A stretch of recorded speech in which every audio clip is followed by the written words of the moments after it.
Hello बच्चों, मैं अतुल सैनी आज आपको geometric progression for class 10th पढ़ाने जा रहा हूँ। इसमें what is geometric progression? Sequence having same ratio between two consecutive terms, मतलब दो कंसेक्यूटिव टर्म्स के बीच रेशियो सेम होना चाहिए। Second term upon first term, third term upon second term, fourth upon third, ऐसे बोलते हैं रेशियो निकालने के लिए। तो अगर आप ध्यान देंगे तो यहाँ ए को हम लोग बोलते हैं फर्स्ट टर्म और आर क्या कहलाता है बेटा? Common ratio.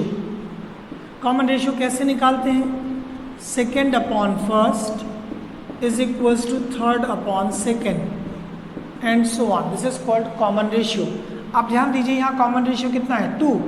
अगर फर्स्ट टर्म को 2 से मल्टीप्लाई करें तो 4 आ रहा है, 4 को 2 से मल्टीप्लाई करें तो 8 आ रहा है, यानी आर से मल्टीप्लाई होता चल रहा है यहाँ पर। तो अगर हम पहला टर्म ए ले रहे हैं तो दूसरा ए आर, तीसरा ए आर स्क्वायर, चौथा A R cube and so on.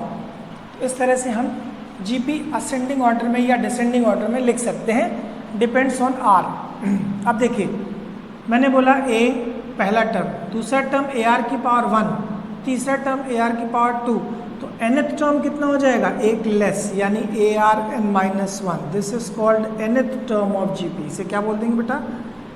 nth term of a GP.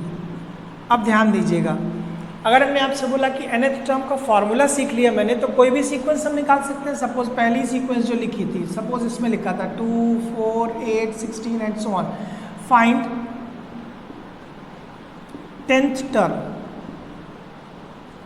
Question मैंने बना दिया 10th टर्म निकालने के लिए। तो यहाँ a कितना है? 2। कॉमन रेशियो कितना है? 4/2, दैट इज 2। ठीक है, और n कितना है? 10।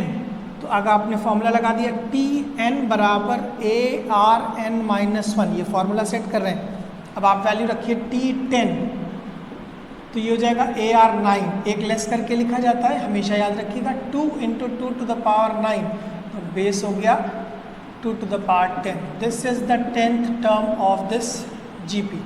तो इस तरह से हम किसी भी जीपी को लिख सकते हैं पर्टिकुलर टर्म में। जैसे अब एक एग्जांपल और हम ले लें, suppose a b c are in GP. अब एक कॉन्सेप्ट ये समझ में आने लगेगा। अगर 3 टर्म जीपी में है बेटा, तो हम क्या लिखेंगे? Second term upon first term is equals to third term upon second term. तो इसको क्रॉस मल्टीप्लाई करके हमने एक रिलेशन बना लिया, b square is a c. This is called b square is AC, यानी एक रिलेशन हो गया कि अगर 3 टर्म जीपी में है। एक एग्जाम्पल लेते हैं, मान लीजिए लिखा हुआ x, x + 3, x + 9 are in GP और फाइंड x। तो अब आपने क्या करना है यहाँ पर? फिर वही concept, second term upon first term is equals to third term upon second term. ठीक, क्रॉस मल्टीप्लाई कर लो, इट विल बी x + 3 का होल स्क्वायर, x × x + 9। तो यहाँ पर क्या हो जाएगा? x² + 9 + 6x is equals to x² + 9x। ये x² कट गया। अगर हम ट्रांसफ़र कर लें इधर उधर, तो 3x is equals to 9, x is equals to 3। अब x की वैल्यू 3 आ गई। अगर हम यहाँ पर पुट कर दें तो 3, 6, 12, देखो ये जीपी का ही टर्म आने लगा है ना। इसको अब आप एक बार चेक कर लीजिए जल्दी से। अब देखो बेटा, एक और एग्जांपल हम इस पे करते हैं। जैसे लिखा हुआ है a1 √3, 3 √3, तो a की वैल्यू कितनी हो गई है? 1। r कितना आएगा? √3। n कितना है? 7, क्योंकि हमें 7th टर्म बताना है। अच्छा, फॉर्मूला क्या था? T7 को क्या लिख सकते हो? AR6। a कितना है? 1। R6 कितना है? √3 की पावर 6। और √3 की पावर 6 को क्या लिख सकते हो? √3 का मतलब 3 की power 1/2 × 6, power to the power multiply 2 3 जा, तो ये कितना हो गया? 3 की पावर 3, यानी 27। This is called 7th term of this GP. अब देखो फर्दर बेटा, हमारे इस फॉर्मूले में कितने वेरिएबल हैं? n, a, r। तो 4 वेरिएबल हैं। एक तो Tn है, Tn मतलब value of nth term, n number of term, r ratio, a first term. तो ये 4 वेरिएबल हैं जिसमें से हमने टी एन निकालना तो सीख लिया, पर्टिकुलर टी एन निकालना। अब हम सीखते हैं ए और आर और एन कैसे निकालेंगे। अब देखो बेटा, मैंने अभी आपको बताया कि t n is equals to a are N minus 1, यानी हमारे पास nth टर्म का फॉर्मूला दिया है, इसमें 4 वेरिएबल थे, टी एन, ए आर। अब हम वैल्यू निकालने जा रहे हैं सबकी अलग अलग।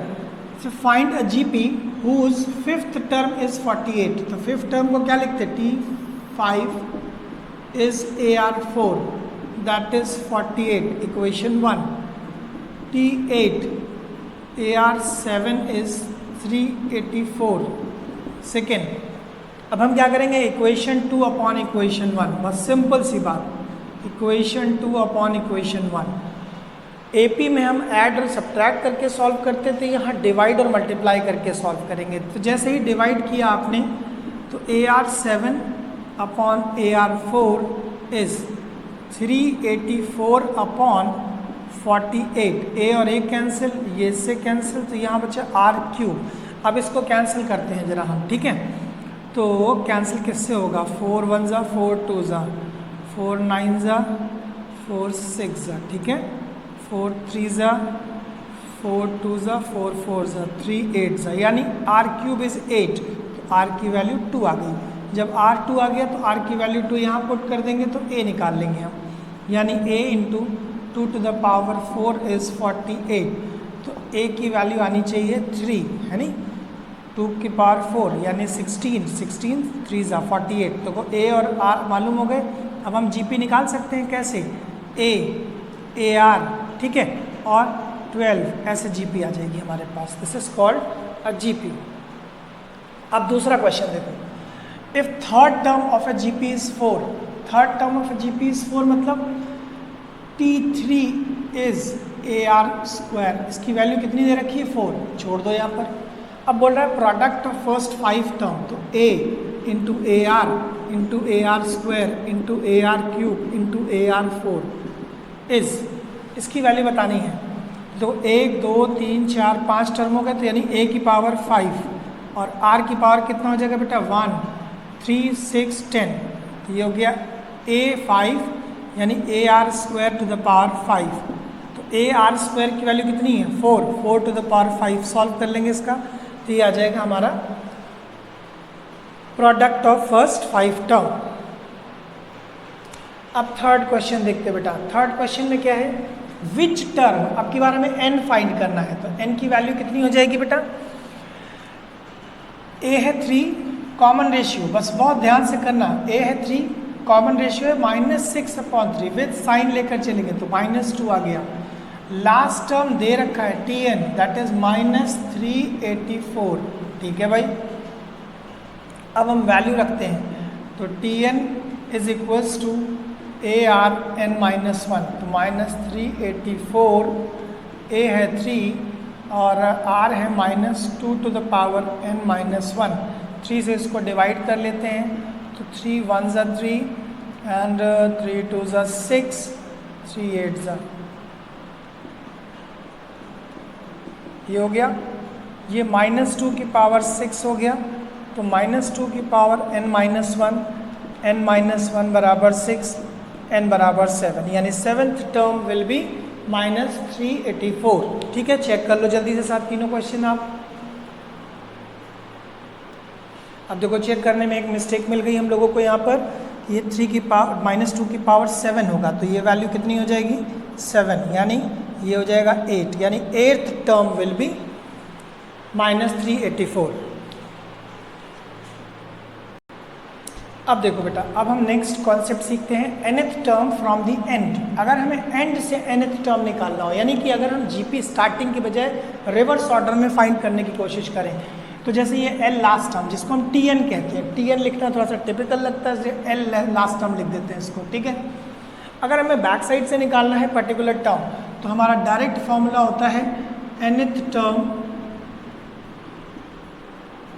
From the end is equals to L upon R की power n-1। This is the nth term, जिसे आप Tn डैश भी कह सकते हैं, जिसे बोलते हैं nth term from the and. अब जैसे हम इस पर एक एग्जाम्पल ले लेते हैं, बोल देते हैं fourth term from the end of a GP. अब यहाँ पर ए कितना है 8, कॉमन रेशियो कितना है 4/8 यानी 1/2, ये कॉमन रेशियो हो गया। और लास्ट टर्म एल कितना है 1/128। अगर हम आपसे पूछ रहे हैं भैया फोर्थ टर्म बताइए, तो टी एन डैश यानी T4 dash L upon R की पावर 4-1, एल कितना है 1/128 अपॉन आर कितना है 1/2 टू द पावर 3, तो यहाँ पे हो गया 1/128 इंटू 8/1, इसको कैंसिल कर दो बेटा, ठीक है। तो कितना आ जाएगा 16, यानी 1/16 is the fourth term from the and, पीछे से काउंट करते हुए चलेंगे तो यहाँ कॉमन रेशियो रिड्यूस हो जाएगा, ठीक है बेटा। अब इसको एक बार और चेक कर लो, फिर नेक्स्ट पॉइंट। अब नेक्स्ट पॉइंट देखते हैं बेटा, properties of a GP. GP की कुछ स्पेशल प्रॉपर्टीज होती हैं, जैसे ए बी सी अगर जीपी में है तो हम कांस्टेंट से मल्टीप्लाई कर दें, ठीक है, यानी कांस्टेंट से मल्टीप्लाई कर दें, वो भी जीपी में रहेगा, ऑल्सो इन जीपी। और अगर कांस्टेंट से डिवाइड कर दें तब भी जीपी में रहेगा, ये ध्यान रखिएगा आप, ये special property also in GP, ठीक है। लेकिन अगर हम इसमें लॉग ले लेते हैं, सपोज लॉग ले लेंगे तो वो एपी में चला जाएगा। बस ये प्रॉपर्टी बहुत इंपॉर्टेंट है कि अगर लॉग ए, लॉग बी, लॉग सी, तो ये कहाँ चला जाएगा इन एपी, ये बहुत इंपॉर्टेंट है। जैसे अब आप देखिएगा, मैं आपको दिखाता हूँ कैसे।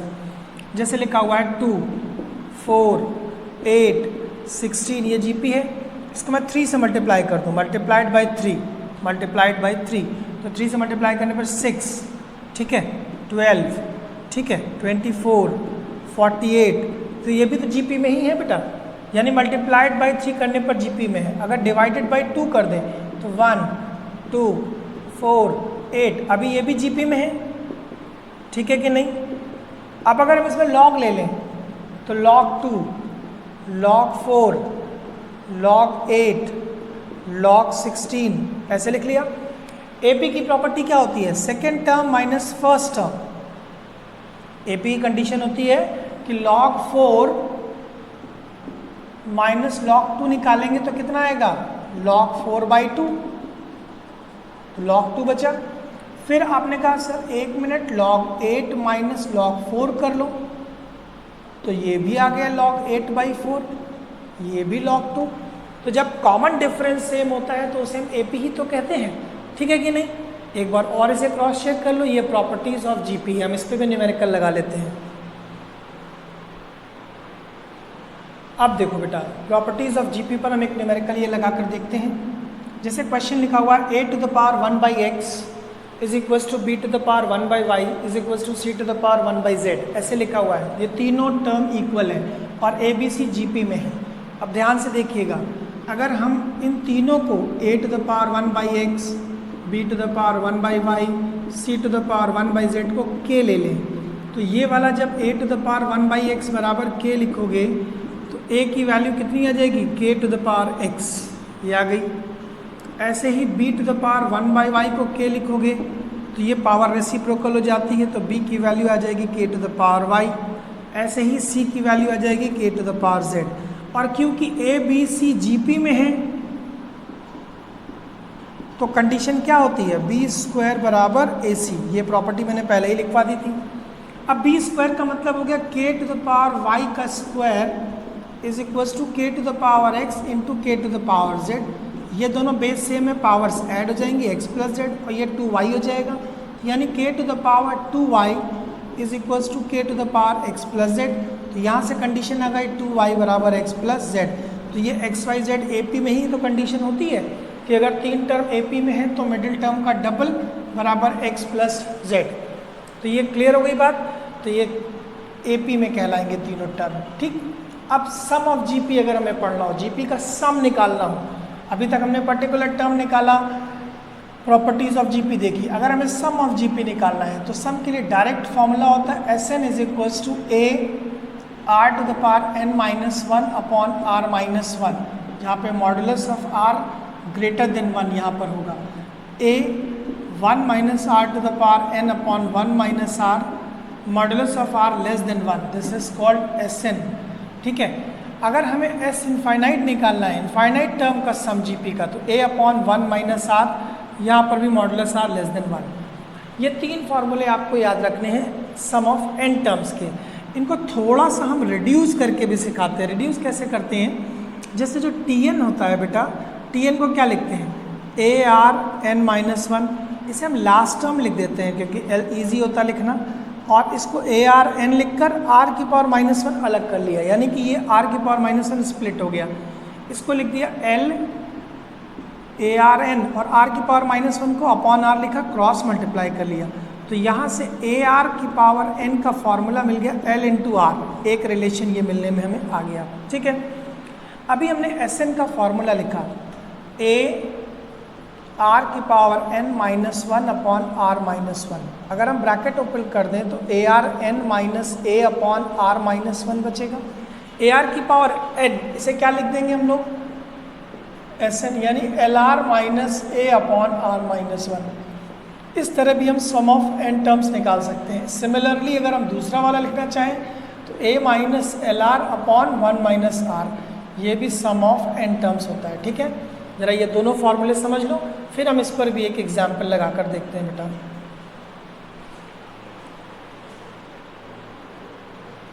अब देखो बेटा, sum of this GP up to 8 terms निकालना है। तो यहाँ पर ए कितना है 3, कॉमन रेशियो कितना है 6/3 यानी 2, कॉमन रेशियो निकाल लिया। एन कितना है 8। अब जरा S8 का फॉर्मूला लगाओ, ए कॉमन रेशियो 2 है तो 2 to the power 8 minus 1 upon 2 minus 1। A की जगह पर वैल्यू पुट कर दो 3, 2 to the power 8 minus 1 upon 1। 2 to the power 8 कितना होता है बेटा 256 माइनस 1, चेक कर लेना बेटा एक बार, 3 इंटू 255, इन दोनों को मल्टीप्लाई कर लो, 765। This is called sum of 8 terms of GP. इसको चेक कर लीजिए फिर बताते हैं।